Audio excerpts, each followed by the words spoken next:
The following program is underwritten by... Do you have a dog that pulls? The Halti product range by the Company of Animals has something to help stop your dog pulling. From the Halti harness to the Halti OptiFit head collar. Company of Animals. For all your pet's training and behavior needs at www.companyofanimals.us. Celebrating the connection with our pets. This is Animal Radio, featuring your dream team, veterinarian Dr. Debbie White and groomer Joey Villani. And here are your hosts, Hal Abrams and Judy Francis. Well, thanks, big guy. I want to try a little toothpaste or something. He has a little bit of bad breath. Have you noticed that? I don't get that close to him. 1-866. I know it's supposed to be a secret, right? 1-866-405-8405 is the number, toll free, to reach out to Dr. Debbie or to Joey Villani. And on the big show today, we're going to talk to this guy who put his GoPro camera on his dog and then left for the day. I've always wanted to do that. And the dog went absolutely ballistic. And this is actually a viral video that has over 6 million views. And if you want to see it before we speak to him, head on over to our Facebook page. It is posted up over there. And he's actually a DJ, I believe. Yes, he is. A radio host. So always fun to have a fellow radio host on the show. Tammy Trujillo working so hard in the newsroom. What do you got coming up in this cast? Well, we've always got to be concerned about our health, right? Sure. Do all kinds of preventative measures to make sure that, everything goes right. Well, someday your doctor may hand you a prescription, and on it will say, get a cat. Ooh, I like that. And you can even probably get your health insurance to cover it. Maybe we're talking a little crazy here, but there's a really good reason why it just might happen. Huh. That's interesting. I know, huh? I'm listening for that. Okay, that's on the way. How about we take your calls right now? Toll free, 1-866-405-8405. Let's see. Jacob, how are you doing? I'm doing good, and you? Very well. Where are you calling from today? Well, I'm truck driving here in Wyoming. I feel for you, man. It's lots of windy out here. Wind and lots of flat, I imagine. Yeah. So what's going on with your dog or cat or iguana? What is it? Yeah. Well, my wife and I, we have a 10-year-old smooth fox terrier. Okay. And, she's been a very active, athletic dog up until, I'd say, a month and a half ago. And she has developed a honking-type cough. And the toughest part right now is throughout the night, she'll go through these spells. Mm-hmm. Of course, during the day, my wife is wondering, why is she sleeping? Well, she's not getting sleep at night. Right. From my research, my wife, and then we have gone to the vet. There's a high suspicion that it's collapsing trachea. Okay. And is she having any other symptoms at all as far as any weight loss, any other problems? Is she eating okay? Well, she's still eating. She's seems to be a little more picky now. Surprising, because she would engulf her food so fast that she would let out a burp. Any drunk would She likes her food and doesn't mind the unladylike behaviors there. So she's coughing, and so do you feel that in general that she's, besides this cough at night, that she seems to have some slowing down, not eating well? Do you perceive that? Pretty much, yeah. Okay. Of course, her favorite thing in the world is like a handball, a blue ball, and we had to, unfortunately, we had to put it away because as soon as she gets excited, she'll start hacking. Okay. All right. So tell me what has been done for her so far, and is there anything you're pursuing right now? Well, here's the tough part. My wife did, take the dog to the vet probably about a month ago to kind of beg them to prescribe a medication for her cough. What they're looking at is, of course, the first thing they were looking at was a blood panel for about $150. Mm-hmm. And then when I went back, they said, well, we definitely would have to do x-rays to confirm. So that's another visit plus the x-rays. That's $190. And from what I gather, there is no cure. There's only kind kind of Okay, I'm going to back you up here, Jacob, because we don't have a diagnosis yet, and that's part of my concern is prescribing something for what we don't really know what condition is going on. And the reason I'm kind of backpedaling here is because if we're going to presume that a dog has something like genetic or something anatomical, say like a collapsing trachea, that kind of problem tends to be present throughout their lifetime. And it doesn't, unless we're in extreme situations, it doesn't really cause them a decrease in their quality of life. So for me, if I am presented with a pet that is coughing and especially can't make it through the night, and maybe we're off on food a little bit, and this kind of behavior hasn't been present throughout their lifetime, it really warrants looking into. So I would concur with your veterinarian that I think those tests are very sound things to do to get us a better feel what we're up against. Because throwing a cough suppressant at her if she's having some kind of heart problems developing could be a very detrimental or even fatal thing. So we want to make sure we're treating the right thing and giving you the right pills. So, definitely, these type of tests, there are fees with them, and those aren't terribly off. I'd say in the area that I practice, you're still, maybe we're probably like $20 less on some of those things than what you had mentioned, but still, those are pretty valid fees there. So, if you need to pick and go ahead. If they were to, let's say, run a blood panel, and then they found the specifics. It's almost like a human being. They're looking at specifics on the chemical, sure. On let's say a heart problem. Would they just, pretty much rule out the trachea and say, well, unfortunately her ticker is been right, so. Mm-hmm. Yeah, and it depends on how we want to approach it and how much suspicion the veterinarian has. Now, there's times when I'm listening to a dog's heart and I'll say, there's something really wacky going on right here, and it can kind of help me to encourage a pet owner that I have a strong index of a suspicion that there's something we're going to find. So for me, sometimes I'll pick an X-ray first over blood work. Sometimes I think it's prudent to do both of those at the same time, and I probably can't say specifically in your pet situation what the case may be, but I would definitely think that, what you're describing sounds like we do need to get some kind of diagnostics to decide that and to see, are we going to be going down the respiratory pathway, or are we looking at more of a heart-based problem? And because the medicines are different, and, even if you're not looking at doing a lot of really crazy tests, those are two basic things that I would say are going to help your veterinarian and determine what is the best course of action to go. Yeah. Does that make sense? There's a little, definitely. There's unfortunately, there's a little hesitancy based on kind of her treatment in the past of these stupid allergies, and 1 year she took a shot that really worked excellent throughout the summer, and then the following year, it was like the same supposed shot lasted maybe a few days.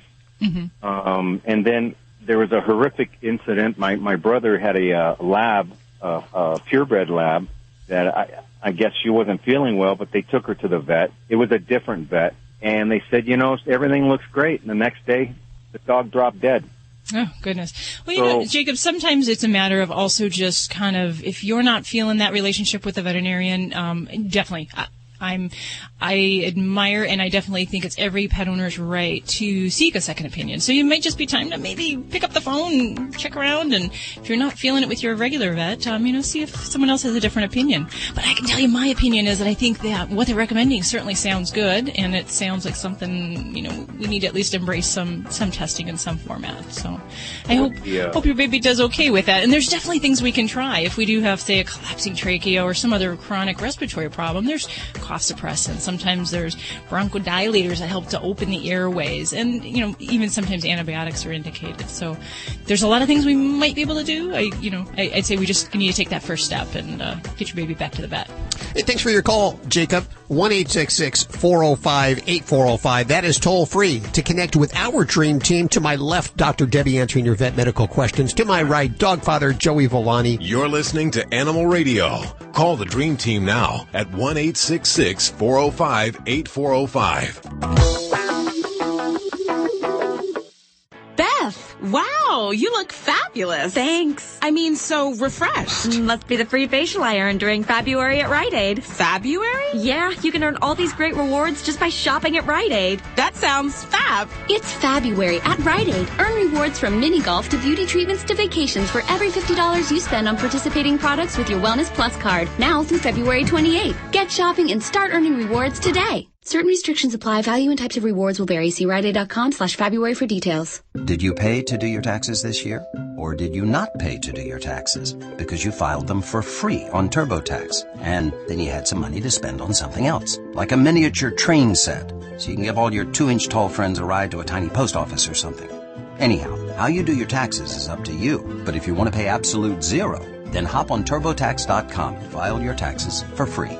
Intuit TurboTax. It's amazing what you're capable of. For simple U.S. returns only. Offer may end without notice. See offer details at TurboTax.com. Would you wait several days for your cell phone to fully charge? Would you wait several days to feel the full effect of relief from your nasal congestion? Flonase Allergy Relief Nasal Spray could take that long. Ugh. But if you're congested now and you want powerful relief now, use Afrin No Drip. Afrin starts working in seconds and keeps working for 12 hours. So why wait several days to feel the full effect? When you can start to get relief in seconds with Afrin. Afrin, powerful congestion relief without the wait. Use as directed. You know Canine Caviar for their great human-grade ingredients in your dog's food. We now continue that tradition in excellent pet nutrition with 7 single-serving cat food trays. We love our cats and dogs, and that's why we're featuring all human-grade tuna, salmon, and chicken proteins with other hand-chosen ingredients to promote proper nutrition. They're in environmentally friendly, recyclable, BPA-free plastic trays. Look for Canine and Feline Caviar products at your local pet supply store or online. For more information, call 800-392-7898. Hi, I'm Charlotte Ross on Animal Radio. Please remember to spay and neuter your pets.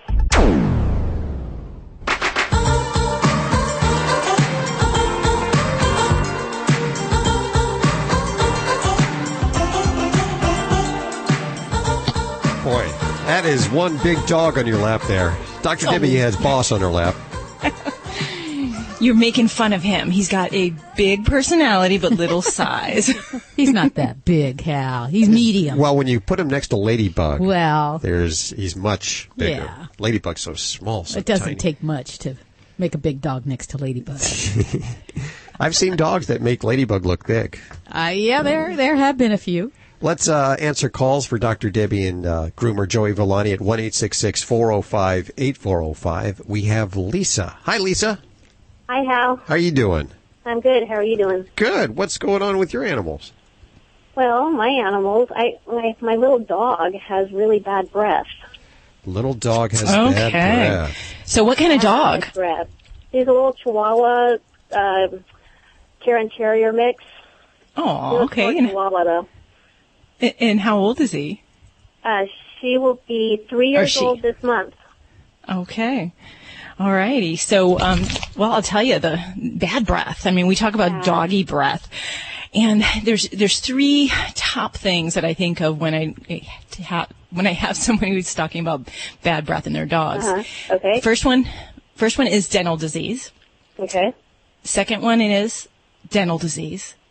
And, really? Okay. And the third one is dental disease. I'm you're writing all 3 down too. Yes. Well, and it's just a known fact. By 2 years of age, over 75% of dogs and cats already have some degree of dental disease present. Yeah. Okay. And we may not always see it. It may not be something that's jumping out at us, but it is there. And the reason is really because the teeth there's above the gum line and below the gum line. And only 40% of the tooth is above the gum line, what you can see. Okay. So that means that there is processes going on underneath the gum line. So we have bacterial film, we get plaque buildup, and then we get this, more mineralized tartar with time. Okay. So, especially in a Chihuahua, because they do have a lot of typical dental problems. So at that age, I would certainly be talking about doing a dental cleaning.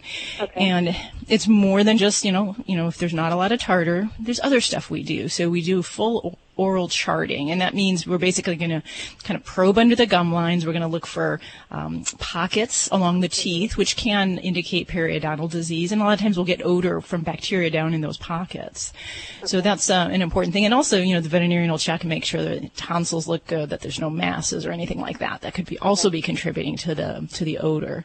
Okay. And I do make jests, saying everything's due to dental disease, but the other types of things that can cause bad breath tend to be more medical in nature. So we might be looking at, GI disease, gastric reflux. We might have something like diabetes or kidney disease. Sinus infections, things like that. So those in a younger dog we might think a little less of, and I definitely would focus my radar on the dental health. Okay. My friend recommended giving my dog greenies. What do you think? Well, I think that's something that we can use to go along with complete oral care, but it is not a replacement for dental cleanings or for, other types of home care. So once I do have a dog that's had his teeth cleaned, then I definitely do follow up with whatever we can do at home to help him stay clean and also to keep, the bacteria and the Does that odor from include like developing. brushing teeth? Absolutely. And the best thing that can be done for home care is teeth brushing. That's the best thing. And we want to do that every couple days because the soft kind of plaque will become mineralized within about 3 days if we don't dislodge it. So Can we get real just for just a second? Do you do that with Boss? You know what? I do have a toothbrush, and we do brush his teeth, but the frequency of which is not what I recommend. Okay. So just checking. It's my husband's job. I will say that. Okay. He's the one supposed to be doing that. So, but yes, that's the best thing you can do. But there are some other great home care products. Some through your veterinarian, and then some might be over the counter. And your veterinarian will have products that have ingredients like chlorhexidine, which is a antimicrobial solution that you can apply to the gums, and it helps to decrease the odor and the bacteria in the mouth, and can help to keep that plaque from building up. So there's a lot of different forms for that. Also, some of the oral products that contain zinc can be used for bad breath, and it basically is because zinc interferes with the bacterial proliferation, so it therefore helps with the odor associated with dental disease. So those kind of things, and you can certainly talk to your veterinarian about some great products out there. There's MaxiGuard gel. There's the CHX or CET line through the veterinarian. But if you need help kind of going through the over-the-counter type of products, you can go to a very useful website.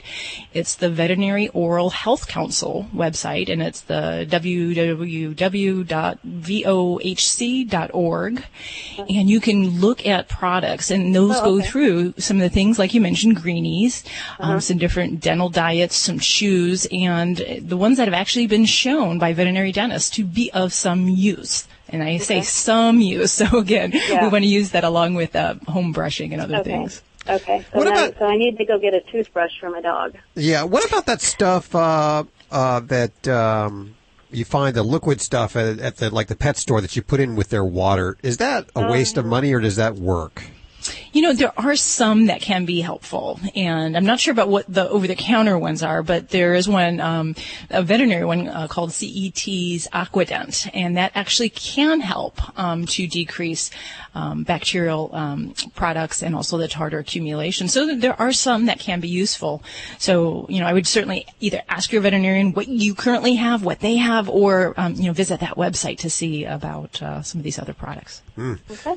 Well, a lot of answers there, Lisa. Thank you so much for your call. Thank you. Good luck on that. Good luck on the bad breath with that dog there. It's toll free 1-866-405-8405 if you want to reach out to Dr. Debbie or to Joey Villani. Oh, and by the way, our very talented Dr. Debbie, she's a writer too. And if you happen to have a Yorkshire Terrier or a Shih Tzu, a Pug, or a Mini Schnauzer, please check out her Kindle book, How to Be Your Dog's Best Friend. And links over at animalradio.com. Hey, Richard, how you doing? Pretty good. Where are you calling from today? Miles, Iowa. Miles, Iowa. They have more snow than we have out here. Yes, it is. Where are you? Well, I'm in Las Vegas, and we've been seeing some snowfall as of recent, so it's a little unusual for our area. Yeah, I bet. Well, Dr. Debbie's here. How can we help you? Well, our dog has... Dogs. Has what? I said dogs. Well, dogs. Have what? Here, you talk with them. Oh, no, the house. They got stuff in their ear. Crusty, and the one yelps when you touch her ear. My wife says it's crusty looking. Is it white or black or green? Like little white lumps. Little white lumps. Okay. And it's crusty. And it's crusty. And the dog yelps with you. And the dog, yelps just a little if you touch her ear. Now, you mentioned you have more than one dog, and they both have the same problem? Yes. Oh, okay. Well, that's a little problematic for me because in general, when we talk about ear problems in dogs, there's not a lot of things that are really contagious. And if I'm from Vegas, so if I'm going to put my gambling chips on the line, I'm going to say it's a little unusual to have something in both dogs that isn't contagious. So the number one thing I'd really go looking for is ear mites, which are a contagious parasite that can cause ear problems, a lot of itchiness, discomfort, very scratchy pets when they have that. But there are other things, and we look at anything from infections of yeast, bacteria, to little foxtails, those little plant parts that work their way in the ears. So if both pets are in the same environment, yeah, I guess they could get those. But I really want to check out your pets and see if they might have something like ear mites. And that's something easily done. You walk into your local veterinary office and you ask them to take a sample of that and look at it under the microscope. And, cool stuff moves around when we find ear mites. So if it is something like that, it is very treatable. They're pretty much indoor dogs. We just let them out to go to the bathroom, and they're chained up. It's not like they run through any fields or... And usually for something like ear mites, it is contagious between pets. So if there's a new animal in the home, whether it's a rabbit, a cat, or a dog, if they're sharing the same environment, then that could be contagious. Now, if they're not running at large and they don't really have contact with other pets, maybe it's less likely. But either which way, the number one thing I'm going to want to have to help answer this question is really to get a sample of that and look under a microscope. Because that's really the heart of where we start with these type of problems. I could list a million products to have you go purchase and put in your pet's ear, but it'll be just as worthless as flushing the toilet. You're listening to Animal Radio. Call the Dream Team now at 1-866-405-8405. Don't miss Sprint's Cut Your Bill in Half event. Just bring your Verizon or AT&T bill and turn in your old phone, and we'll cut your rate plan in half. So if you're paying $260 a month for your family's 4 lines with Verizon, we'll cut it to $130. Or if you're paying $80 for yourself, we'll cut it to $40. Plus, we'll give you unlimited talk and text in the U.S. and match your data all on the Sprint network. The Cut Your Bill in Half event at Sprint. Bring us your Verizon or AT&T bill and turn in your old phone, and we'll cut your rate plan in half. Visit us at sprint.com/half price or go to a Sprint store today. Limited time offer available when you choose a leasing option or Sprint Easy Pay. Subject to credit and valid consumer report. Discount applied to monthly voice, text, and data charges with a minimum $10 monthly rate charge. Excludes taxes, surcharges, add-ons, apps, premium content, international services, additional lines, and device charges. Other plans may receive prioritized bandwidth availability. To improve data experience for the majority of users, throughput may be limited, varied, or reduced on the network. Max of 10 lines per account. No cash back. Third-party marks are property of their respective owners. Restrictions apply. Mirror, mirror on the wall. How did I become so fat? If you are a woman over 40 and you're having trouble losing extra weight, you may be eligible for a risk-free trial of Amberen Complete by calling 1-800-963-4991. After 40, your body changes, and so should your weight loss strategy. Amberen Complete is a unique combination of clinically tested formulas specifically for women over 40. Amberen Complete helps you balance hormones, relieve hot flashes, night sweats, sleeplessness, promote energy levels, and yes, help you lose weight, including that stubborn fat. No crazy diets or exercise routines required. Just take Amberen Complete for 90 days. It's that easy. So if you're a woman over 40 and you're tired of looking in the mirror and not liking what you see, call the Amberen hotline today. Hurry, this limited time 100% risk-free offer won't last forever. Call 1-800-963-4991. That's 1-800-963-4991. Again, 1-800-963-4991. This is an Animal Radio News Update brought to you by Doctors Foster and Smith Pet Supplies, with thousands of quality products at low prices every day, so you save on every order. Visit fosterandsmith.com. I'm Tammy Trujillo. You know, one day doctors might actually write you a prescription for a pet, and your insurance might even cover it. Doesn't that sound great? It actually could happen. I would be in heaven.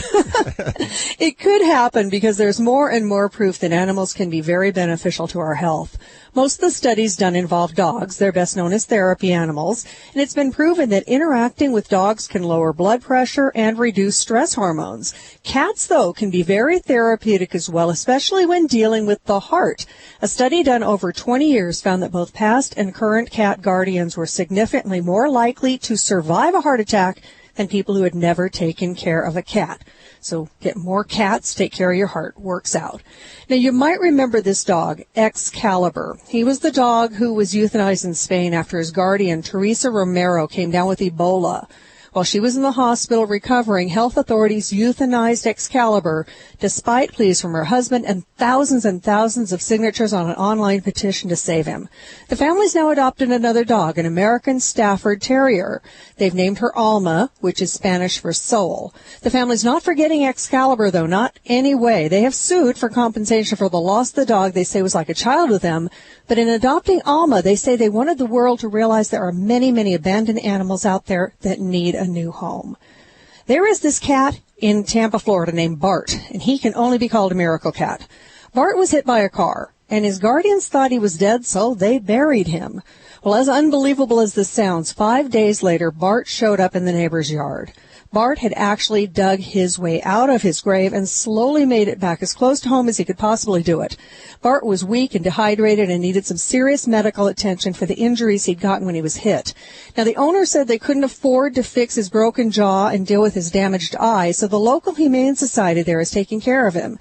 And they say this very courageous black and white cat is going to recover, and they are going to work on finding him a new and wonderful home. I'm Tammy Trujillo. Get more breaking animal news anytime at animalradio.com. This has been an Animal Radio News Update brought to you by Doctors Foster and Smith Pet Supplies. Visit fosterandsmith.com for pet supplies selected by veterinarians with 100% satisfaction guaranteed. Doctors Foster and Smith, your trusted source for quality, affordable pet supplies. Veterinarian owned with veterinary expertise behind every product. Doctors Foster and Smith has thousands of name brand pet products, including pet medications, all with a 100% satisfaction guarantee. Low prices every day, so you save on every order with free shipping on orders $49 or more. Fast service delivered right to your door. Shop online at fosterandsmith.com because your pet's health and happiness come first. Hey, I'm Eric from Sam Adams. Spring is closer than you think. Sam Adams Cold Snap is back. Oh, that's really nice. It's got a lot of flavor. It says springtime. Yeah, it's really good. It's very smooth. Cold Snap is light and refreshing. So this beer has 10 different ingredients. You have this really nice, complex spice and fruit flavor to it. Wow. It's got a lot going on. I like the name, too, Cold Snap. It's like we're kind of snapping out of that season. Yeah, this is my kind of beer. Crisp, refreshing, and refreshing's the best word. Delicious. Sam Adams Cold Snap. Enjoy it while it's here. Boston Beer Company, Boston, Mass. Super responsible. At Stella and Chewy's, they're dedicated to the simple proposition that pets should be healthy and happy. Their commitment to quality starts with their ingredients. Every Stella and Chewy's product is made with raw, naturally raised meat, poultry, or fish sourced from USDA-inspected facilities without added hormones or antibiotics. Unlike commercial pet food, which is one of the most highly processed products on the planet with much of its nutritional value cooked away, Stella and Chewy's dog and cat food is nutritious and delicious. Learn more at StellaandChewy's.com. Hey, this is Sean Hayes on Animal Radio. Remember to spay and neuter your pets. Animal Radio's Hero People is underwritten by Zudarin, a non-surgical alternative to dog castration. One injection provides a safe, permanent, and virtually painless alternative to surgical castration. Learn more at www.zudarin.com. That's ZEUTERIN.com. You're listening to Animal Radio. If you missed any part of today's show, visit us at animalradio.com or download the Animal Radio app for iPhone and Android. It's Animal Radio. And we are celebrating the connection with your pets toll-free. 1-866-405-8405 for Dr. Debbie or Dog Father Joey Villani. And it is time for my favorite part of the show, The Hero, because I always just love hearing about people doing good things for the animals. And if you know somebody that's doing great for the animals, nominate them. Send us an email, or send Judy an email to yourvoice@animalradio.com. Yourvoice@animalradio.com. And this week's hero, kind of fun because she not only rescues animals, but she rescues giant breed dogs. And we welcome Candace Bright to the show. She's the founder and president of Gentle Giants Rescue. Hi, how you doing, Candace? I'm fine, thank you. How are you? Very good. So now you have a thing for the bigger dogs, don't you? Yeah, I love those giant breeds. I love all animals, but the giants, they really tug on my heartstrings. Well, you not only rescue them, but some of them are handicapped, ill, or neglected, have been neglected, or unwanted, or disabled. Tell us about some of the animals you have under your care. Yes, we had our first special needs rescue was in 2007. He was a very ill and blind Great Pyrenees. We named him Blizzard. He was dying of double pneumonia, but we managed to, get him back on his feet. And he was our poster boy and my personal dog. Unfortunately, Blizzard passed away in April. But he really set the tone for the special needs. Are giant breeds hard to get adopted out of shelters? Yes. Why is that? Well, a lot of people, there's nothing cuter than, a St. Bernard puppy or a Great Pyrenees or a Newfie, and then they get big. A lot of people, they just buy. They impulse, oh, wow, I want that puppy. And they buy it, and then they grow up really big, and a lot of times they're not trained, when you get a 150, 200-pound dog jumping on you, he's going to knock you over. They shed, they slobber, and people don't want that. Everything costs more for a giant breed, the food, the vetting, everything. Anything for a giant is more expensive. And a lot of times people don't want to get their heart wrapped around an older dog, and then, God forbid you could lose it. The giants are harder. They're way harder to place. Do you have facilities? No, we're all foster-based. My dream is to open a sanctuary, buy like a farm, and I don't want a kennel. I don't want concrete and steel. I want, little mini condos for them in a refurbished barn or something. That's my dream. How many people work with you? We're a very, very small group. Here in New Jersey, it's myself and 3 main volunteers. I do 90% of everything. I have foster homes in a couple different states, and I have a lot of friends across the country who help me pull dogs out of shelters, and I use Wheels for Paws, or paid transport, out of North Carolina. They are wonderful. I worked with them a year ago when I got 3 of the dogs from the now closed Olympic Animal Sanctuary. Is this your full-time job? What I do, I'm married. I have 3 sons, 2 grandbabies, and 2 more grandbabies on the way. I did childcare from my home for 25 years. But once I found out I was going to be a grandma, I wanted to be able to watch my grandchildren from my kids. I work a part-time waitress job for the past quite a few years, since 2005. And any money that I make I work it for the rescue, to bring money into the rescue. So what do you think about Craigslist? I think it's horrible. Not only for animals, but for people. The couple was just murdered going to buy a car. It was a ruse. People selling dogs on Craigslist, giving them away for free is worse. You never know where they're gonna end up, in the hands of, bait dogs for dog fighting, or like Puppy Doe. She was just tortured for the thrill of torturing her. I think it's horrible. So you suggest we don't look for animals on Craigslist or put our animals on Craigslist, right? I would say I wish Craigslist would just do away. I wish you weren't allowed to post any animals on Craigslist. Backyard breeders, puppy milk, they're all on there. And, it's just the people trolling looking for dogs. Like I said, dog fighting's really big in this country. And puppies and disabled, a lot of them are the ones that, and cats for bait. It's horrible. Well, I encourage listeners to check out your website, GentleGiantsInc.org, and I congratulate you for all the work that you've done, and you are our hero of the week. Oh, thank you so much. Once again, the website, GentleGiantsInc.org, of course, links to everything you've heard on today's show over at AnimalRadio.com. Let's head to the phones. We have Sherry on the phones. Hey, Sherry, how are you doing? Oh, I'm doing great. How about you? Good. What's going on in your world?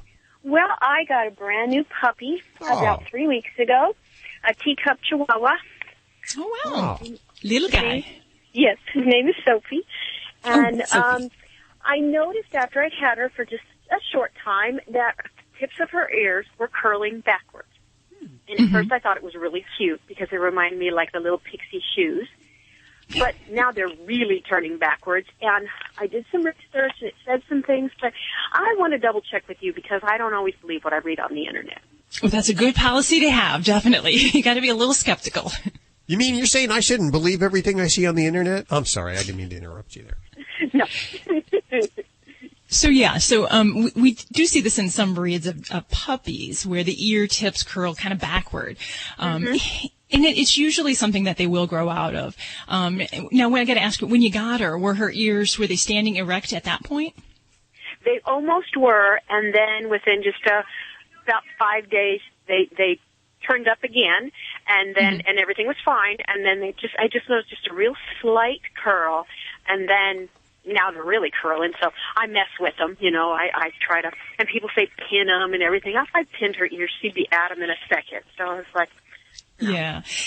And the honest truth is that in most dogs, this will return to normal. It may not be for many weeks or even several months, but usually by the time we're about 6 to 7 months old, especially if those ears have been up and you saw them go into that erect state at one point and they just kind of curl back after that, they're going to go back. You just got to give it time. Now, yes, you can do taping, and there are definitely oodles of resources that you can look at for taping, but normally Chihuahua ears do stand on their own, so we really don't have a lot of concern that we need to do that. If it is done, I have had people that I will just advise them to stick to something simple like cutting a little bit of mole skin and kind of affixing that to the inside of the ear to give it a little bit of extra upright rigidity. But really, I mean, it's just an aesthetic thing. And yeah, it is kind of cute the way they curl backwards like that. So I would say enjoy the. She weighs all of 1 pound and 2 ounces, and her ears are huge, and just curl backwards. It's the cutest thing in the world. Yeah, I'd say enjoy the photos now because, the chances are they're going to get better. But yeah, there's a lot of thoughts, in these young pups, if there's some kind of bodily inflammation going on, whether they be, they're cutting teeth or that they have some kind of, that's the common thing you'll probably hear on the internet is that, while they're losing their teeth, their ears. And I think it's just a timing thing. But there's also, I've even had dogs where, we've had heavy worm infestations and that's just an inflammation in the body and, the ears kind of could be the thing. So as long as you've worked with your veterinarian, she's in good health, you're deworming her. Otherwise, I'd say just give it time and enjoy the baby's cute little ears. Okay, I'll do that. Thanks you for so your much. call. Thanks for your call, Sherry. We appreciate it. 1-866-405-8405. Don't you know it? This portion of Animal Radio is underwritten by the fine folks over at Stella and Chewy's. Thank you so much, guys, for, giving us the intro pack. We are blessed with your Chewy's Chicken Dinner, Simply Venison, Stella Super Beef, the Duck Duck Goose, and the phenomenal Pheasant Dinner. Try out these intro packs wherever Stella and Chewy's is sold. Ladybug loves them all. You're listening to Animal Radio. Call the Dream Team now at 1-866-405-8405.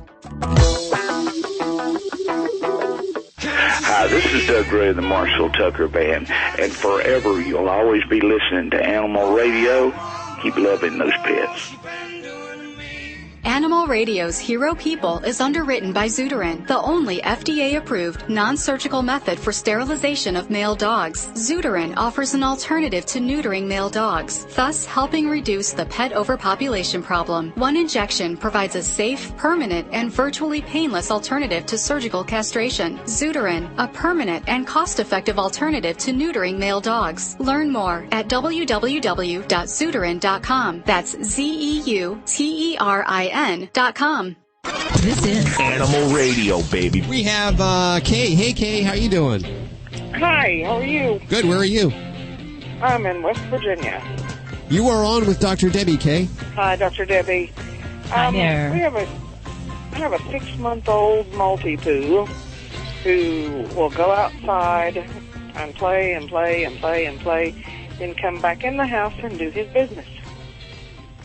Doing both pooping and peeing in the house? Yes. Okay.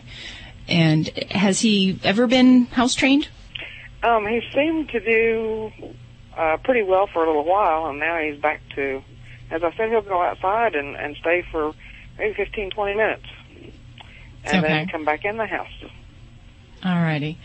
Now, when he's outside, is he playing by himself? Is he with the family? What's going on? He's by himself. Well, what we're going to really need to see about doing is if he was house trained before, we need to kind of get back to the core of what he learned. And going outside and playing is good, but we also want to make sure that he has set time that he also does his business. So I want to make sure that we actually supervise him to do his duty.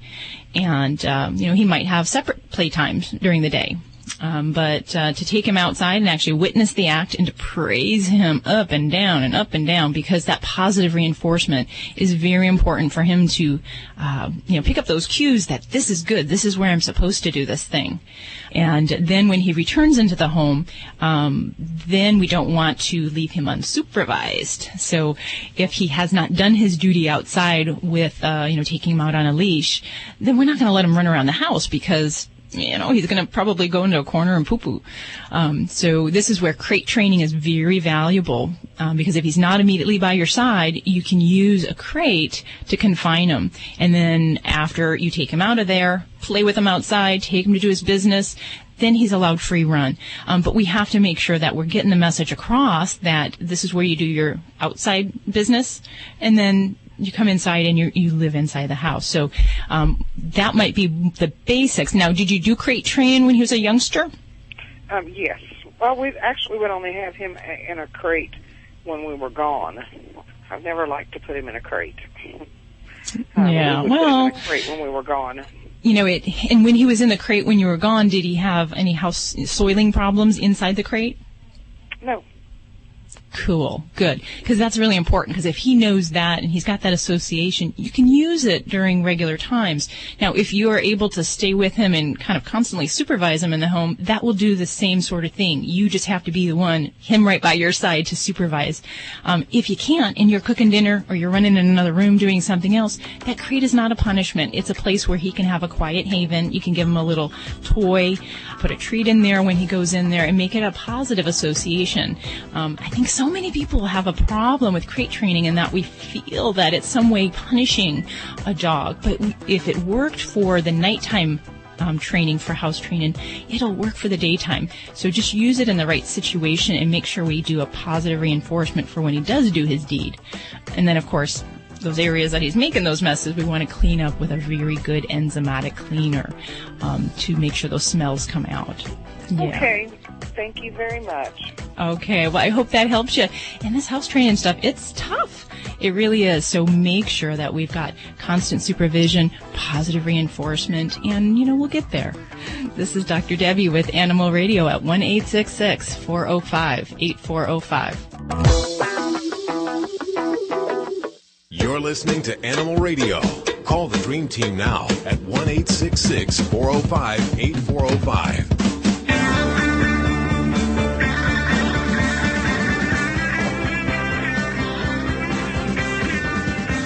Let me see that. That is so cool. Looking at the Baskerville muzzle from Company of Animals. And, it's kind of interesting. And I was talking to these guys. Apparently, across the pond, they use muzzles more than we do here. And it's strange because there seems like so many applications. Like we get the call every week about the dog that gets in the trash when you leave the house. Oh, and the dogs that I take for a walk that eat poop and stuff along the way. Along the way? Yes. Oh. It's just more responsible being in control of your animals. Yes. Absolutely. And we welcome back to the show Dr. Mugford. How are you doing, Doctor? I'm doing very well, Hal. Hi, Judy. Hi, Debbie. Yeah, I think muzzles are just so good for dogs because it gives them a second chance. I'm talking about the biting variety. Sure. I'd like to think there was a muzzle we could fit on people, the Hannibal Lecters. Because we lock up bad people and we do nothing with them. They just rot in a cell. And with the Baskerville Ultra muzzle, which is the one I designed, we give dogs a second chance to come out into the world, to meet other dogs, to meet people, to receive treats through the front section of the muzzle, and to pant and to drink and to lead a pretty well normal life, but they can't bite. And that's what we want of people, isn't it? We want people who don't go around biting. So What is it that the UK, you guys already are always using these, but we're not using them here. What is with that? I did introduce them to the US, and you can now buy them in the stores, mainly pet stores, and they're called the Baskerville Ultra. Uh-huh. And they're in blue packaging boxes. And there's a picture of my lovely Labrador dog up on the top left-hand side, so you know you've got the right one. And as it happens, he doesn't need a muzzle, but actually he is one of those, being a Labrador, who would pick up poops and do the things that you described as well. So it's useful for that. But the main application is to give aggressive dogs, or dogs that just might be aggressive, and you need to test and evaluate them if you're a professional behaviorist like me, fit the muzzle, introduce it to other dogs or people. All goes well, then take the muzzle off and, who knows, throw it away. And the special thing about the Ultra is that it is really comfortable. It can be shaped by putting in hot water, then cold water. Oh, wow. Shaped to fit the physiognomy, the head shape of the dog. And that's really important, of course, because we don't want dogs to be miserable while they're wearing a muzzle. Well, I think here in the United States, people think it's inhumane that you're treating your dog cruelly if you put something this on. Yeah, and actually, to be fair, a lot of the muzzles that have been around and still are around in the States, they're made of fabric. Basically, it's a sort of glorified sock with a toe cut off. And you shove them around at the dog's muzzle, and it can't open its muzzle, and therefore it can't bite. But also, the obvious thing is it can't pant, and if they can't pant, they're going to overheat, because 90% of the heat loss from a dog is through that little miraculous little gland in its nose. So, no panting, no cooling, therefore overheated dog, and very uncomfortable and soon distressed and maybe dead dog. So that type of muzzle, frankly, should be banned. And they're really only suitable for the shortest of examinations, maybe at the vets or the groomers. Mm-hmm. But for running around, particularly in hot climates or in any kind of exercise, you need a Baskerville Ultra. Well, I have a suggestion to make them look more appealing. I did make some sexy pink ones. Yes, and blue see, ones. that's what I was going to say. That's what we need. I want one to match my dog's leash or to match her outfits and color coordinate the red, the pink, the blue, the purple. And I went to enormous trouble and enormous expense, and I even made little flowers that you could stick on them as well. I love it. That is just like you can with my Crocs, and I shouldn't mention another brand, Crocs shoes, and it was a flop. People just aren't. They just want muzzles that blend into the colour of their dog. That's what I was going to say. Like a camouflage one that will fit the color and type of my dog's hair. I think that would be cool. Yeah. See, I think the colors would be a hit in the U.S. Oh, I think you're much more adventurous with colours, and you're quite right. But we did try, as I said, pink and sky blue. But maybe we'll go for purple. And that'll be the one for the States. But meanwhile, you can get them in black, and black, which is a great Henry Ford colour. Any one of those three. And we're about to introduce a sort of pucey brown colour. And I'll bear in mind, and we'll produce some really exotica ones with stripes and things like that. But the important thing is, functionally, they can't hurt. And do you know what? A few months ago, I did some tests. I went to kennels where there's some really, really mean dogs that have all been seized by the police for doing bad things. And I had a pit bull, a German Shepherd, and a Rottweiler trying to rip my balls off, so to speak. And they didn't succeed, and here I am. It's some great video, and if anyone goes to our website, they can see me having bits of me being attempted to be removed by dogs wearing our muzzles. So they really are, if you like, crash tested. Yeah, so to speak. So you're the guinea pig, huh?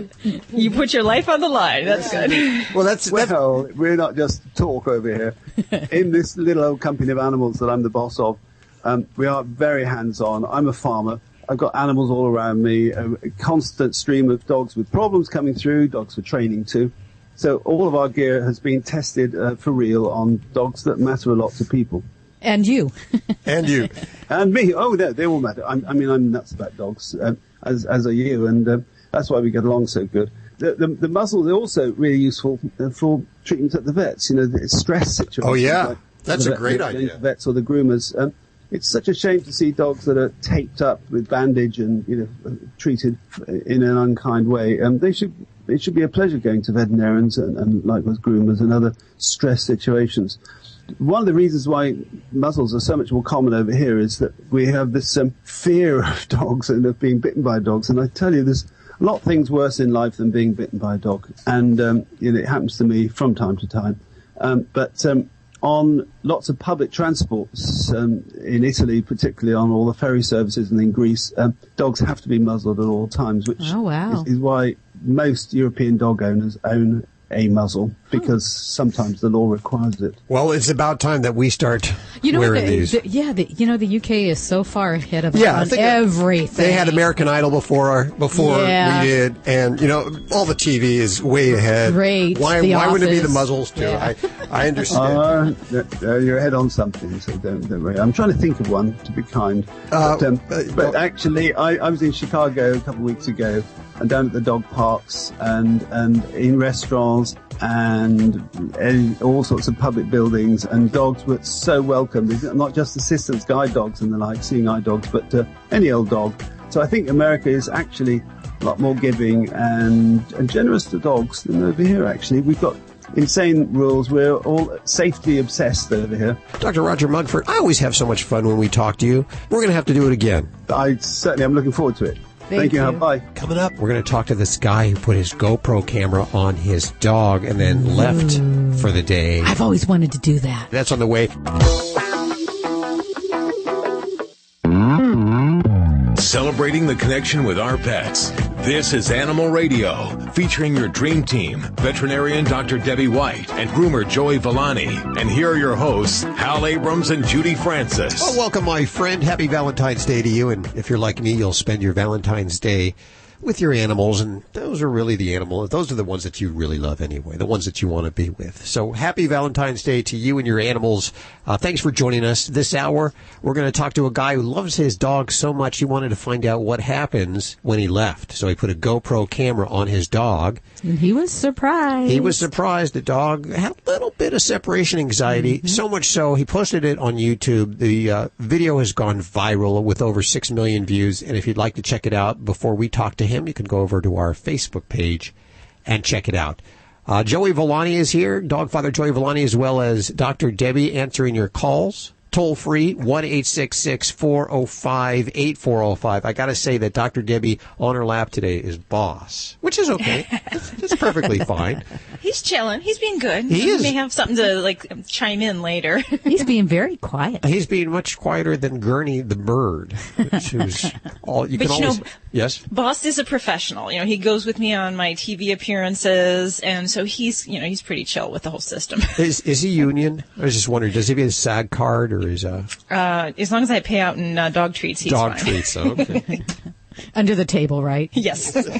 Hey, Stacy. Hi there. How are you? Great. How are you? Good. Where are you today? Phoenix, Arizona. Lovely, warm Phoenix, Arizona. How can we help you? I hope you can. I have 2 dogs. Both were pound puppies, if you will. The younger one, who is 6, from time to time attacks the older one, who is 10, both male, for no apparent reason that I can determine. And the attacker has been to a behaviorist, and there was nothing to be found. Okay. I don't want to give up either one of them because I love them dearly. So I've chosen to keep them completely separated since the last attack 2 weeks ago. And I don't know if that's what I should be doing or if there's something more I can do. Mm-hmm. Now, so when you say the attacks, what's exactly happening? Are we getting to where there's bite wounds and someone's getting injured in the process?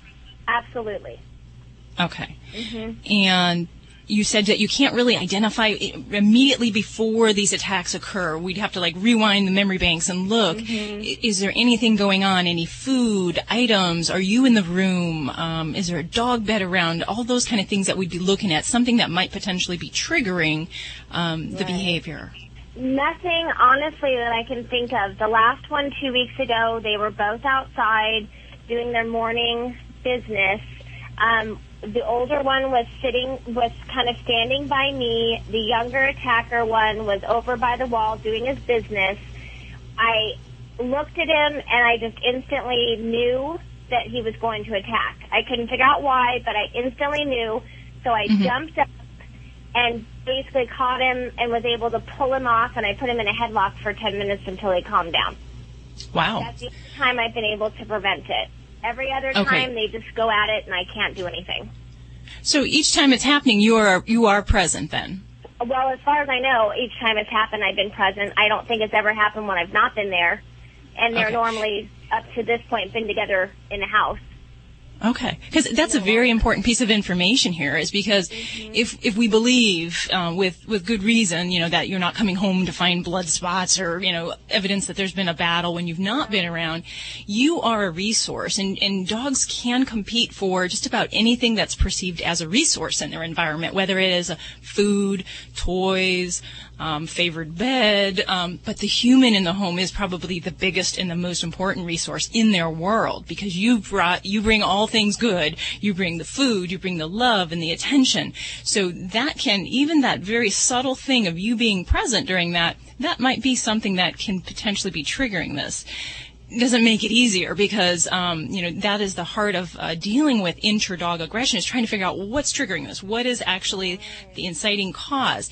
If we're led to believe that you are the resource, then that becomes a big challenge, that we have to make that a non-competition issue. And you said that you have both male dogs, correctly? Yeah, unfortunately, I didn't know that you're not supposed to do two of the same sex until after, because I just saved the dog. It was unusual circumstances. So yes, they're both male. And actually, two male dogs generally do better than two female dogs. So anybody who's listening, we generally don't recommend the two female dogs together. And they are both neutered, I'm assuming, correct? They are. They are. Good. Well, some of the big things that, because you do have an older dog, that kind of throws in another whole variable. And there are instances of aggression when we have an older pet. And sometimes that can be due to some changes within the dog hierarchy in the house. So, maybe we're not moving as well. Maybe we've got some low-grade problems, some arthritis. There could be some perception by the younger dog that, hey, you're not the top pack dog anymore, and I'm going to move in. And mom's here. I want her attention, so I'm going to fight for that attention right now. That's very possible. The one thing I would encourage you is your older pet, just to make sure, see the vet, make sure everything is okay, that we don't have anything that we need to be addressing as far as any chronic pain, anything that could be affecting the way your older pet is getting around in the home, because that can be really difficult if we have an older pet that's just, it's kind of the survival of the fittest, and it is the animals in their wild kingdom, so that can be a real challenge. So you are somewhat right in doing the separation option, because we do need constant supervision when these guys are together. The other thing that can be helpful is if we get somebody else to help you with some guided training. So you did say you had a behaviorist, and if we could focus on different situations where the dogs might want to be competing for your attention, whether it is coming into the home, getting love, affection around the house, or even just as simple as you come in the door and you look at them. If we can have a family member or a friend work with you to practice some of the basic obedience commands with both dogs, and set up a structure of practicing the sit, the stay, so that we can make sure that there's not a lot of anxiety about your comings and goings, so that they have practiced calm behaviors and they're rewarded for that. Because we don't want to have an instance where the dogs are kind of getting all excited and one's bumping or pushing and you are being guarded, or you're being the resource that we're being protected.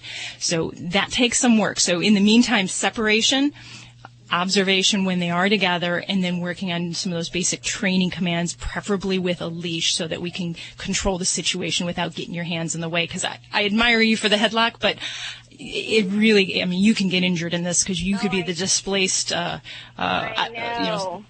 And I didn't think of that until afterwards, and I thought, God, that was so dangerous. But I was so wanting to save the older dog, because he just gets beat up for no reason that that I or he know about. And I just wanted to prevent him from being harmed this one time, So, but that was really stupid. And then I'd say probably one final thing in close, for breaking up a fight in your situation, rather than the physical contact, I would use either the loud horns. You can slam a door, drop something, make a loud noise. If you're outside, water works wonderfully to break that up. But anything that creates a loud disturbance will help to distract them. So I would lean towards that first. I did that, and it didn't even touch it. They just kept at it. Really? Yeah. Okay. Yeah. Okay, so just work on the obedience and keep them separated. But when I do get them together, put them on a leash so I can be watching them both carefully. Yes, and we want to make sure we have another person to be working with you. So if you have the ability to get either that trainer or another one working with you, because in your situation, I'm presuming that that's what the trigger for the aggression is. A lot can be learned from someone on the ground watching how the dogs are interacting. So if you haven't had great success with the one behaviorist, we might want to get another one for you and see if we can get a little bit more direction on that. Okay, do you have some referrals for behaviorists? At the website at animalradio.com, you can find a certified behaviorist or dog trainer, okay? Animalradios.com. Thank you guys so much. I really appreciate your time. Thank you. Thank you. Very much. Bye-bye. 1-866-405-8405 to talk to any one of the Dream Team. You're listening to Animal Radio. Call the Dream Team now at 1-866-405-8405. Animal Radio is underwritten by Natural Balance Pet Foods, the finest food and treats you can buy for your pet. No matter which formula of Natural Balance Pet Food or solution-oriented treat you choose, it will truly be the food for a lifetime and a treat to treat 'em right. Visit naturalbalanceinc.com to learn more. Hi, I'm Jimmy Van Patten, and I'm here to talk to you about our solution-oriented treats for cats and dogs. Natural Balance Pet Foods offers several nutritious treat formulas with tasty solutions for pets. Our treats feature unique ingredients like venison, duck, and salmon, accented with cranberries and pumpkin, and offer grain-free options. At Natural Balance, our philosophy is to provide pets and their owners the food for a lifetime. Natural Balance treats truly treat them right. For more information, visit naturalbalanceinc.com. Would you wait several days for your shower to get hot? Would you wait several days to feel the full effect of relief from your nasal congestion? Flonase Allergy Relief Nasal Spray could take that long. Ugh. But if you're congested now and you want powerful relief now, use Afrin No Drip. Afrin starts working in seconds and keeps working for 12 hours. So why wait several days to feel the full effect? When you can start to get relief in seconds with Afrin. Afrin, powerful congestion relief without the wait. Use as directed. Hi, I'm Junior, Director of Marketing for Fido Friendly, the travel and lifestyle magazine for us dogs. I have the best job in the world, sniffing out hotels and destinations where they roll out the red carpet for canines and humans alike. To find out where I've been lately and to learn how you can travel like me, pick up a copy of Fido Friendly magazine at your local bookstore or subscribe online at FidoFriendly.com to find out what all the barking's about. Did you pay to do your taxes this year?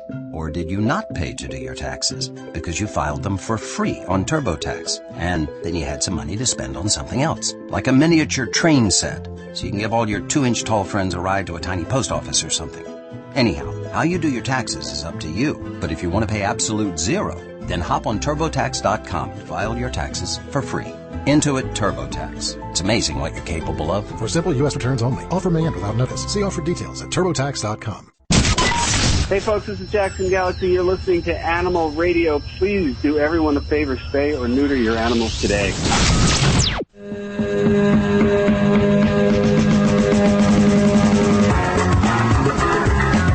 You're listening to Animal Radio. Call the Dream Team now at 1-866-405-8405. It's Animal Radio. Celebrating our connection with your pets. Here's the number. It's toll free. 1-866-405-8405. I'm Hal Abrams. Judy Francis is screening your calls. Dr. Debbie to my left. Joey Villani straight and center. And to my right, Tammy Trujillo working hard in the newsroom. In fact, what do you got going on this hour? Well, I'm not the biggest fan of football, so when I watch the Super Bowl, I watch for the commercials. Don't we all? Yes. Oh, because they're absolutely fantastic. But I'm going to tell you about one that you didn't see and exactly why you didn't get to see it. All on the way. Now I'm curious. Also this hour, we're going to talk to Mike the intern. He put a GoPro camera on his dog and then left the house, and the dog went absolutely crazy. A bad case of separation anxiety. At least that's what it appears in the video. And we'll talk to him, find out what inspired him to do this and what kind of response he's gotten from his viral video. And, of course, if you haven't seen it yet, head on over to our Facebook page and check it out before he comes on the air. I wanted to read this email. This came in off our app, the Animal Radio app. I want to thank Drs. Fosters and Smith for making this a free download for you for your Android or iPhone. The Animal Radio app, you can ask your questions right from the app as well as listen to the show. This email says, "Hey, Animal Radio, I just wanted to let you know that I listen to you guys all day at work every single day." Wow. Yeah. I live in the Bahamas and discovered your radio station on Live 365 Internet Radio. And of all the radio stations over there, yours is the one I chose to listen to. Oh, cool. That's cool. She goes on to say, "I tried calling you to tell you in person, but your line is always busy. Everybody is so determined to talk to you all. Thanks for being so awesome. Sometimes I just want to jump through the computer and slap some of the people that call you, but thankfully, Dr. Debbie knows how to handle those people just right." Aw. Kelly Albury. Thank you for listening, Kelly, from the Bahamas. Hey, I want to give a That's so shout out cool. to Kelly. Thank you, Kelly, for listening. And I guess not a lot of people know that. Both on the Animal Radio app and at Live 365, you can get 24 hours a day of Animal Radio. This your would drive me fix. crazy, but apparently is perfect for Kelly. And we head across the country to Violet. How are you doing? Hi, how are you? Good. Where are you calling from today? We are calling from California. Oh, very good. Is that who's that in the background? Huh? Who's that in the background? That's Vegas. He came from Las Vegas, and now he's in Awesome. here for daycare today. Oh, okay. So I have a daycare at Switches Playground. So what's going on with your animal? I have Dr. Okay. Debbie right here. Someone dropped off this little Chihuahua, and I've raised him now, and he's got a lot of little spots. Like, you know, I took him to get fixed, and he says he has an allergy. Well, I mean, yeah, they fixed them, but they didn't say what kind of allergy, because then they would have to do a skin thing. So I started giving him some kind of Flex Dog, which is a 3 fatty acid and an immune system. And I'm seeing a little bit difference, but I don't know if that's what I could do for, like, doing his, I do the tea tree, but that's not working. So maybe a different type of shampoo. Okay, tell me a little bit more about this guy. How old is he? He's only 5 months old. 5-month-old, little chihui-hui. And what do these areas look like on his body? Little, just like spots of red. Okay. And is there hair loss in the areas? It's just pink. And then it's just, he's got hair on there. So, okay. I mean, I don't know if there's a special shampoo should I do or... Okay. Well, the first thing I'm going to tell you is that allergies definitely can happen in young dogs. But the truth of the matter is that seasonal allergies, inhalant allergies, are not going to be present in a doggy this young. So things that are pollens, things that are blooming outside, it takes well over 1.5 years of exposure to those environmental allergens for a pet to develop an allergy. So we can almost kind of just ignore that whole possibility. Okay. But we can sometimes see food allergies in young dogs. Sometimes the youngest I've diagnosed it has been a 6-month-old puppy. But typically those pets will tend to be quite itchy. We have some pretty typical signs with that. In a Chihuahua puppy, oh golly, at 5 months old, I will tell you. He's white. Yeah, I understand he's high maintenance. Yeah.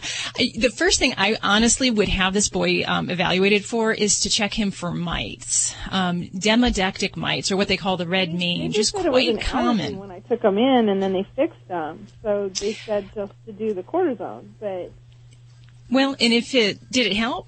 It does help, yeah. But every time I take him over to my mom's yard, I think he's allergic to the grass. Because when he comes back, he's all red again. Okay. Well, I'm just telling you, going with the odds in a young pup of his age, even if we don't see mites on the first sampling, sometimes it does take multiple samplings. So I would just want to make sure we exhaust that. And now, this is something your vet can't do just by looking. They actually have to take some skin samples. They have to do that skin scraping, as we call it. So if that's been done, then I'll feel more comfortable about that. But, okay, so say that test is negative for your little guy. Yes, there are definitely going to be some things we're going to look at doing. And we might start with some of those colloidal oatmeal shampoos, which can be very soothing for the skin. And then I would address going into a hypoallergenic diet. I'm not really familiar with some of the brand that you mentioned. Yeah. But to get into no nothing. Yeah, and grain isn't always the big problem. It's kind of a big fad in the human world with nutrition. But actually, some research studies actually have shown that some of the most common allergens in foods for dogs are things like beef, which is over 30% of the most common allergens in dogs. Dairy and wheat are followed after that. And actually, corn is pretty low on the list. It's lower down. So things when we talk about grains, yeah, it could be a grain problem, but in many cases, it could be a chicken, a beef, all those other ingredients. Oh my gosh, yeah. So you would, I'd say, pick up that phone, talk to that vet, and say, what food would you recommend? In my office, if I'm treating a food allergy, I like to go to something in a young dog like a novel protein diet. Maybe it's going to be something that's just got 2 ingredients. It's going to have a carbohydrate and it's going to have a protein. My own dog is on a rabbit-based diet.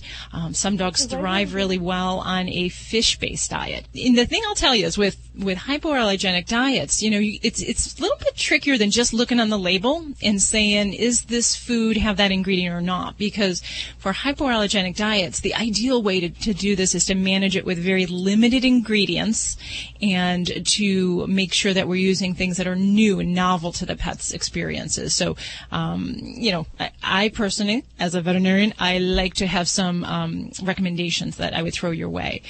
So chat with that veterinarian and make sure that we didn't have mites, and then we can talk about a little bit more about these diets. And fatty acids are great. I like that you mentioned the diet with fatty acids, but I prefer to bring them in a supplement form. So bring it in a pill, bring it in a liquid, add that in so that we can control the dose and the amount, and we know that it's going to be beneficial for your little guy. Violet, I commend you. You've got your hands full with that whole crew of doggy daycare, and bless that little guy's heart, and I'm sure you're going to get him on the mend here soon. This is Dr. Debbie. If you have a question for the Dream Team, give us a call. We're waiting here at 1-866-405-8405. Do you have a dog or know of a dog that could be like a little unsociable around other dogs, people, Why do you look at me, Hal, when you say that?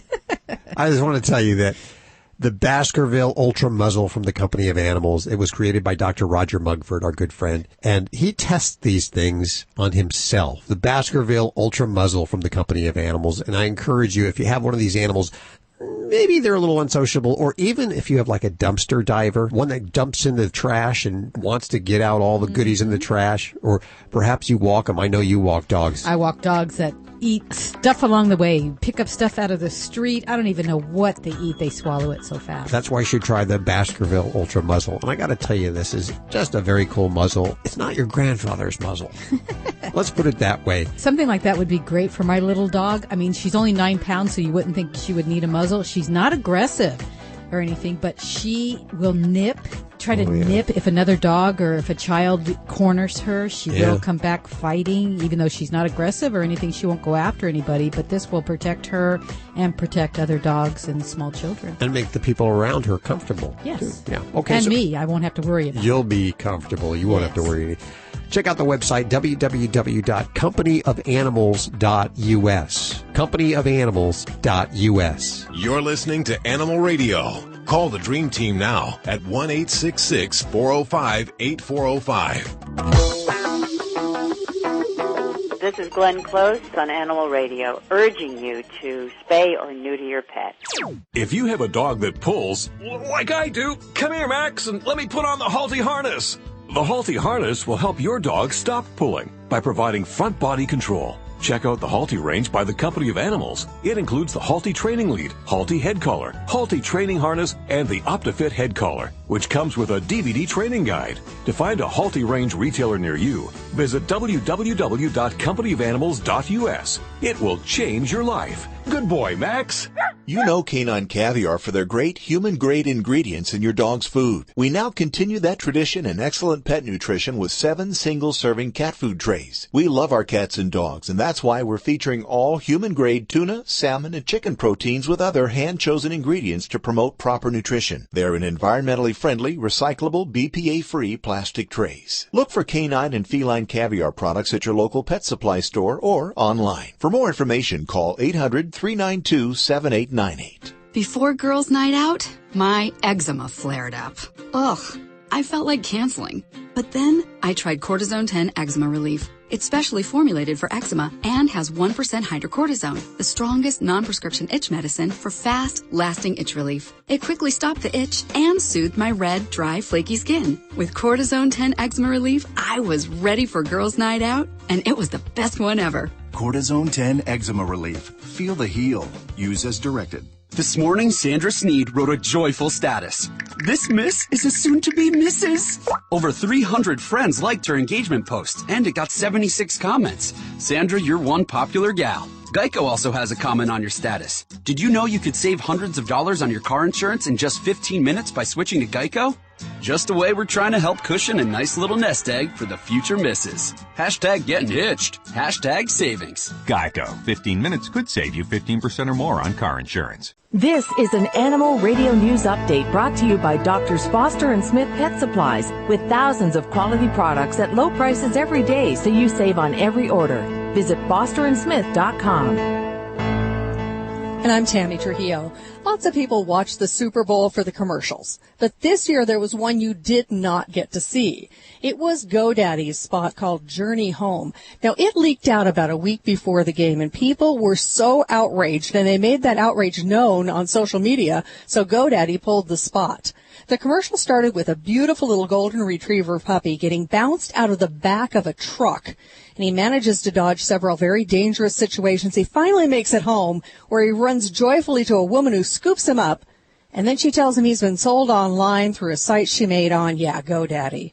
The final scene is of the puppy leaving in a delivery van.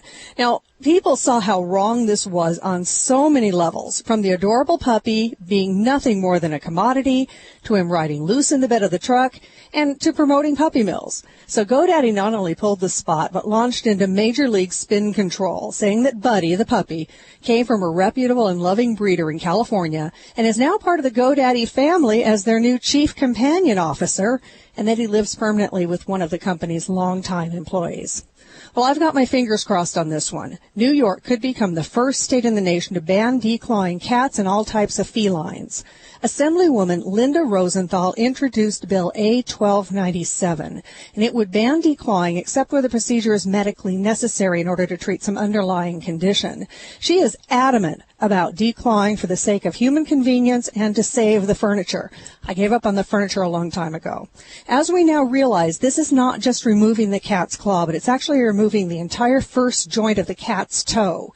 Last summer, the American Veterinary Medical Association amended its policy about declawing to clarify that it is major surgery and describing it as an amputation, but it stopped short of advising against having it done, saying only that it should be used as a last resort to stop destructive behavior. And there are plenty of other things to try, like scratching posts and trimming nails. And then there are deterrents like sticky paws or even using plastic nail tips like soft paws. Well, animals never do cease to amaze. This one's great. In Seattle, riding the bus has to be a lot more fun because the human passengers share the bus with a 2-year-old black Labrador named Eclipse. This dog has figured out how to ride the bus by himself to the dog park. The dog's guardian is Jeff Young. He says Eclipse just started getting on the bus himself if he hadn't finished his cigarette by the time the bus arrived. That's Jeff with the cigarette, not the dog. And anyway, the dog knows what stop to get off on, and Jeff says, he just catches up with the dog at the park.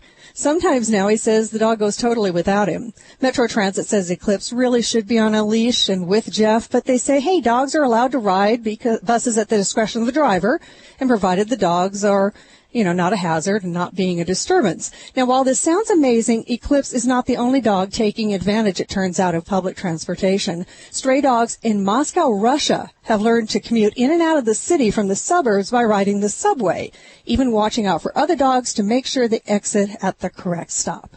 I'm Tammy Trujillo. Get more breaking animal news anytime at animalradio.com. This has been an Animal Radio News Update brought to you by Drs. Foster and Smith Pet Supplies. Visit fosterandsmith.com for pet supplies selected by veterinarians with 100% satisfaction guaranteed. Doctors Foster & Smith, your trusted source for quality, affordable pet supplies. Veterinarian owned, with veterinary expertise behind every product. Doctors Foster & Smith has thousands of name brand pet products, including pet medications, all with a 100% satisfaction guarantee. Low prices every day, so you save on every order, with free shipping on orders $49 or more. Fast service delivered right to your door. Shop online at fosterandsmith.com, because your pet's health and happiness come first. You know Canine Caviar for their great human-grade ingredients in your dog's food. We now continue that tradition in excellent pet nutrition with 7 single-serving cat food trays. We love our cats and dogs, and that's why we're featuring all human-grade tuna, salmon, and chicken proteins with other hand-chosen ingredients to promote proper nutrition. They're in environmentally friendly, recyclable, BPA-free plastic trays. Look for canine and feline caviar products at your local pet supply store or online. For more information, call 800-392-7898. Get to Lumber Liquidator's Spring Flooring Kickoff Sale and save on the latest hardwood flooring trends. This week, at 3/4-inch solid pre-finished oak hardwood for $229, and all Bellawood floors are on sale. Save up to $500 and get a transferable 100-year warranty. Or get laminate from 49 cents, including up to 50% off our thickest and best laminates. Plus more deals on bamboo from $179 and pre-finished hardwood from $169. And 18-month special financing. These deals won't last, so get to the Spring Flooring Kickoff Sale today. Visit lumberliquidators.com to find a store near you. Would you wait several days for your shower to get hot?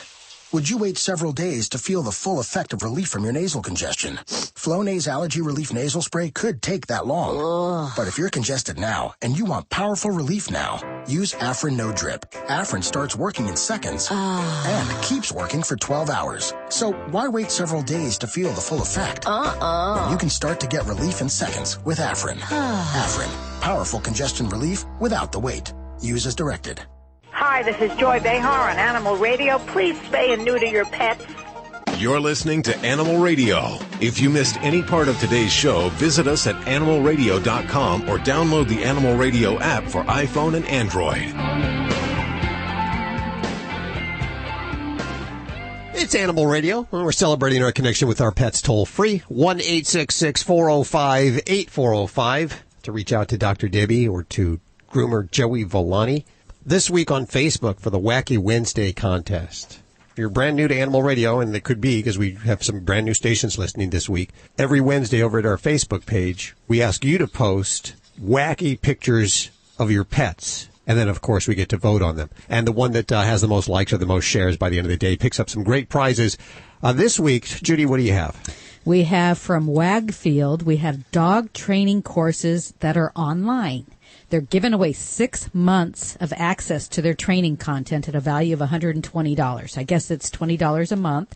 And you can choose from 3 different courses. They have the Puppy 101, then they have Training Top Up, and then the last one is Rescue Refresher. So you can go online and get 6 months worth of free online training from Wagfield. That's kind of different. Have you ever heard of that? That's neat. Dr. Debbie, have you heard of Wagfield? That one, but we do use some online resources for veterinarians for obedience and behavioral training. So that's kind of cool. And I think it would be a great idea if we had some Wacky Wednesday like dog shaming pictures. Oh, you're one of those.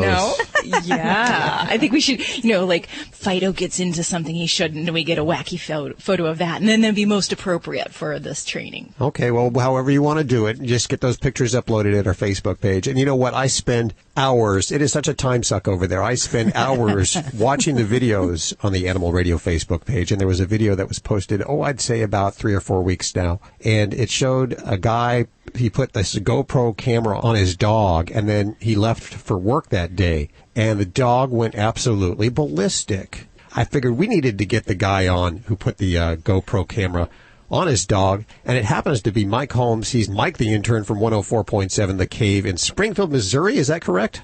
That's correct, sir. I host the morning show on that classic rock station in Springfield. Oh, well, very good. So now, what's the deal? What kind of dog do you have? What's his name? His name is Guinness. Guinness. Like the deer. Okay. Yes, sir. And he is a golden doodle. A golden doodle, okay. Why did you feel that you had this compulsion to put a camera on him to see what happened during the day? Were you? It was like the perfect storm. I mean, I had it was my birthday. My buddy came over. We were going to go out to lunch for my birthday. He had just got this GoPro. We were both getting one, and his had come in the mail, so he brought it over. And we were planning on using it to record a concert that night, but he had been using it, so I said, why don't you let's do something where we can kill the battery on. Sure. And we were playing with my dog, and I was like, you know what, let's just put it on his collar and see what happens. And so that's pretty much how it went down. So you didn't expect the results, and the results were what? Shocking. I mean, of course, I was heartbroken. What happened? Tell listeners. Well, we went to lunch, so we were gone probably about, I would say, 30 minutes to an hour. Came back, and, normally he greets us at the door, and I sit down. I'm like, oh, my God, let's check out this video. So we sit down, we check out the video, and, I mean, the first, 2 minutes of it, you can see him kind of getting really, antsy, and I was like, oh, man. And then when he jumped on that bed and started howling and crying, he just turned 6 in December. And so, I've never heard him howl like that in 6 years. Wow. I've heard him whine when he's antsy and if there are people outside and he wants to go see him or another dog or something like that, that's, typical. But like that howl, I'd never heard that at all. And that just broke my heart. Did you have any idea that he had such separation anxiety? Well, see, the thing is, I've checked it, and it's not, that was an isolated, I wouldn't say it's isolated, but I would say that it's not common. The reason he reacted that way is because my good buddy was there. And let me explain it, because my good buddy drives a Subaru, and when he comes over, 9 times out of 10, Guinness gets to go with us. I take my dog everywhere. And so he was there with us for a while. Aaron and I were playing, and we were just hanging out, and then we all were leaving, and I think he assumed he was going to get to go, and that was his reaction because he didn't get to go. Have you tried the camera since then to see what his reaction is? Yeah, there's sometimes it just kind of depends on the day. I mean, sometimes he'll go play with his bone, he'll lay on the couch and just lay on the couch, or he'll go sleep on my bed and take a nap. I mean, it just kind of depends. You know what I mean? You should post a whole series of what happens. The next thing I kind of had to do some traveling around the holidays, and so I didn't want to get it because it happened right before Christmas. And I didn't want to. We had already planned on adopting another dog, but I didn't want to adopt a dog and then be out of town, concurrently for the next couple of months. So we're going to wait till probably mid-spring and adopt another dog. Well, then do a GoPro and see what it looks like. I'm sure everybody's been saying that to you anyway, right? Oh yeah, absolutely. I had a coworker that just left, and he was going to I was going to take one of his dogs, and his wife ended up putting the kibosh, and they took it anyway. So that was their other option, but I think we're just going to adopt, which I think is better anyway. Sure. Well, listeners, I encourage listeners, if you haven't seen the video, to go over to the Facebook page and check it out right now. And perhaps this is what happens when your dog leaves when you go during the day. You may not know that. But the biggest comment there was definitely get Guinness a friend. And so. Oh, yeah, absolutely. And that was the other part of the story is I would say about 3 years ago, I was living with a really good buddy of mine, and he had an English bulldog. And so they were 2 peas in a pod for a couple of years. And then he finally ended up getting pretty close to getting married. So he moved out to move in with his girlfriend. My girlfriend moved in, so the dogs got separated. And I think that was part of it, too. Well, I think Guinness needs a bud. Oh, yeah, absolutely. Get it? I agree with you. Like short for Budweiser. You'll have a Guinness and a Budweiser. Like it. There you go. Yeah. Well, I really appreciate it, Mike, you spending time with us today and telling us. And mostly I appreciate you posting that video so people can get an idea that, it's not always calm and serene when you leave the house. Yeah, you need to, if you're a pet owner, or especially a responsible pet owner, you need to take into account if you are going to be gone or, your schedule. You can't just leave them in the house and just expect, even if they're well behaved and they're not going to the bathroom or stuff like that, tearing stuff up, you still have to understand that they're waiting for you. Yep. You know what I mean? And you gotta be a responsible pet owner and either take them with you or get back home. There you go. Wise words from Mike Holmes. Check him out if you're in the Springfield area on 104.7 The Cave. Thanks, Mike. And, of course, you don't have to put a GoPro camera onto your animal to find out what they do. You can actually have like a nanny cam and set that little puppy up, see what happens when you leave. I've done that too, but, there's mostly genital licking and ear scratching going on when I'm gone. No, what about the dogs, Yeah, though, not that's your just husband? the husband. You're listening to Animal Radio. Find us at animalradio.com. Log on, learn more. Hi, this is Jamie Farr, and you're listening to the Animal Radio Network. And remember to spay and neuter your pets. You're listening to Animal Radio. Call the Dream Team now at 1-866-405-8405. Hi, Paul. How are you doing? Yes, hello. Good afternoon. Where are you? Okay. Sliding around the snow in Indiana. In the snow in Dr. Debbie's home state of Indiana. What part of Indiana? Coming to the Gary region. Awesome. We're going to drive right by my mom and dad's house when I'm the 8094, so wave. Stop by and wave. Oh, give them a toot. Very good. What's going on with your pets? Yes, I've got a 7-month-old miniature schnauzer. He gets violently car sick. He can't make it 5 miles, and he's throwing up. And how does he behave if you just kind of get into the car with him without turning the car on? Doesn't like getting in the car. Does he have any problems where he does any kind of drooling? Does he get excited? No, he'll start dripping from his beard just before he throws up. Okay. And how about his body posture? Any kind of shaking, trembling? Does he pace back and forth? He'll go into the windows, anything like that? No, he just sits nice and calm and then rolls up. And then he brings up his lunch. Okay, because the reason I was kind of asking you, Paul, is because there's kind of two different ways that we can interpret a dog's behavior when they get sick in the car. One is that they could have motion sickness, a true sense of the word. The other is that some dogs have more of an anxiety problem with that, and we kind of address them a little bit differently. For a pet that has a true motion sickness problem, where it is the physical movement of the vehicle that gets them nauseous, there's some good remedies out there. We used to use Dramamine, just like for humans, but on an animal scale dose. And that we can do that, but there's actually a new medicine that was actually specifically labeled for motion sickness in dogs, and I found that to be pretty useful, and that's called Cerenia, Cerenia. Yeah, I'm sorry, that does not work. We tried that. You did, and it doesn't. No. Okay. Because if that's the case, then we may need to look at the possibility of the anxiety end of things. Because for some pets, the motion sickness meds may work, but if not, then I'd look at some of the anxiety and maybe some of the training steps that we can do to help counter condition a pet that has some sickness in the car. And that is basically a lot of stepwise actions. If the motion in the car makes them sick, we want to try to desensitize them to the actions of getting into the car. So I'll practice sessions where we get into the car, sit down, don't do anything, and then we go back in the house. Repeat that over and over and over again, and then eventually we turn on the car and practice that over and over and over again. And during that, we want to make sure that there's no signs of any drooling, no kind of, anxious behavior, no nervousness, and build up to a level where we're actually backing out of the driveway, going around the block for a few minutes, and then eventually trying to get longer and longer periods of time. But it does take kind of working up in these little baby steps, and if we see any sign of anxiety, then we back away from that. And there's some medicines anxiety-wise we can use, but I definitely prefer the behavioral route if we can try to kind of work through some of those things. And then just some other good sense things if you're traveling in the vehicle is we would try to avoid feeding, for at least a good 4 hours before travel time, just to kind of help minimize anything in the stomach there. So yeah, I would say definitely try, some of the behavioral conditioning steps. And you tried Cerenia. We could always try Dramamine and vice versa. So I'd kind of experiment with that a little bit as well.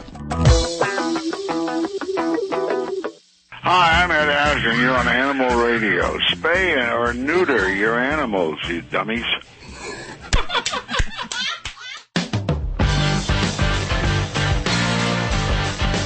You're listening to Animal Radio. If you missed any part of today's show, visit us at animalradio.com or download the Animal Radio app for iPhone and Android. We just heard a story about this guy who did surgery on his own dog and then kind of got it infected. He was not a veterinarian.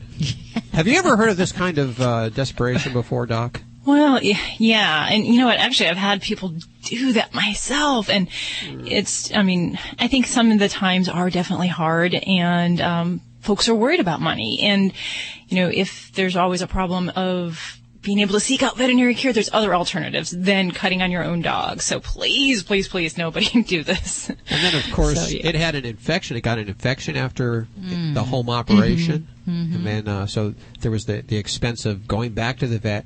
And then I see that there was a fine. The court, they can do that. They really can do that. They can fine you for operating on your own dog. Guys, I've heard of people having that happen if a dentist works on a dog, a person who takes their own children's x-rays at their veterinary office. I've heard of things like that where people have been actually prosecuted. So, there's a clause of practice where you have to practice only on the creatures that you've learned from. Yeah. So, now, do you practice on your own animals, or are you too close to them to practice on them? I don't personally do any surgery, but, I have, my husband is a veterinarian as well. That works out well. And, I got criticized for cutting on my dog, and the incision wasn't perfect. Your husband criticized you? Okay. So I said, from there on, you get to do it all, and he gets all the pressure then. There you go. 1-866-405-8405 to talk to Dr. Debbie, and Samantha's up. Hi, Samantha. How are you? I'm great. Thanks for taking my call. Where are you today? We're in San Antonio, Texas. Beautiful. It's a beautiful day down here. Oh, I bet. It's like one of the only places in the country that's beautiful today. Yeah, I know. I feel sorry for everyone up in the cold right now. Well, tell us, what's going on with your animals? How can we help?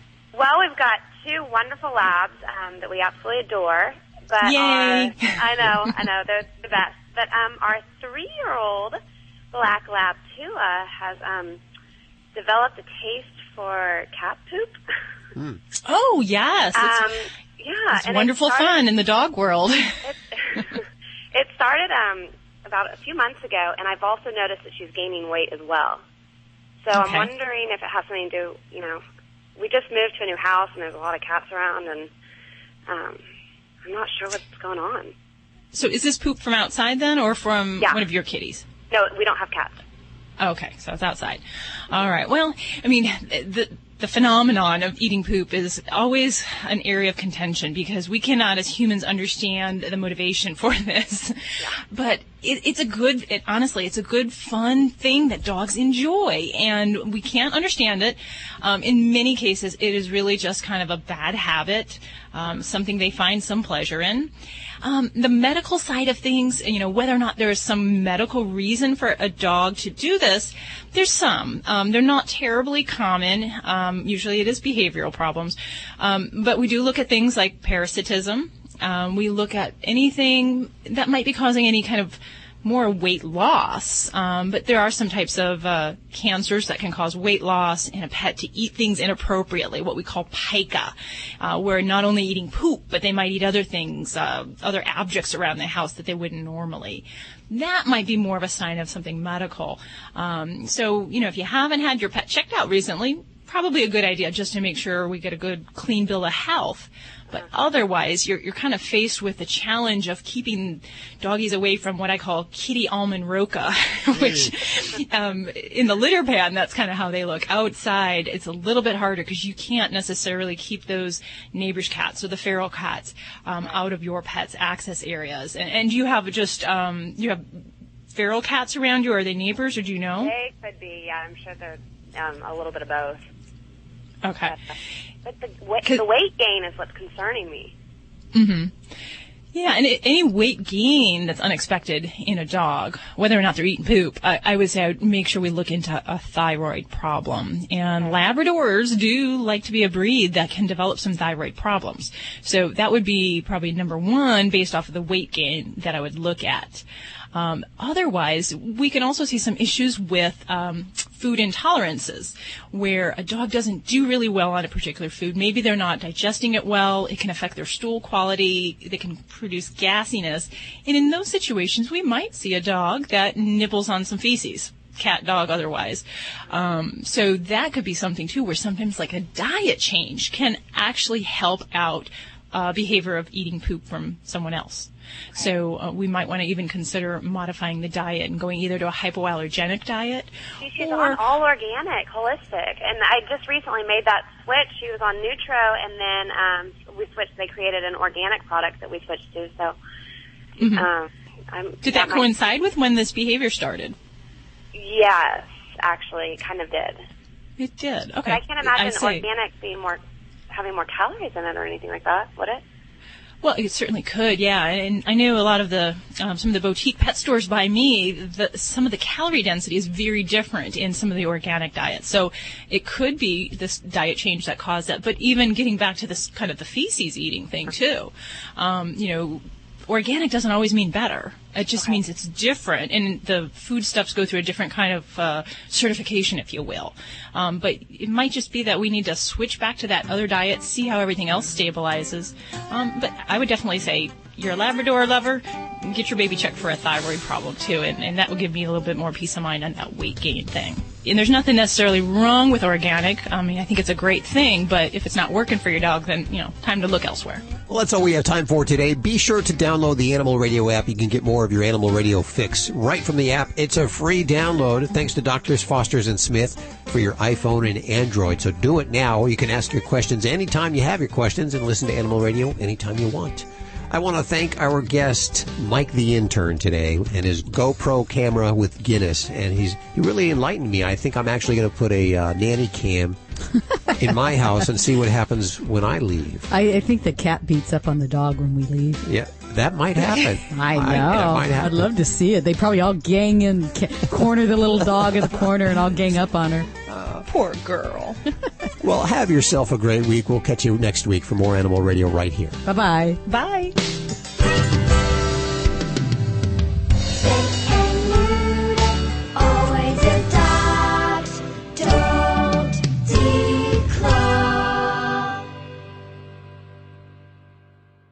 This is Animal Radio Network.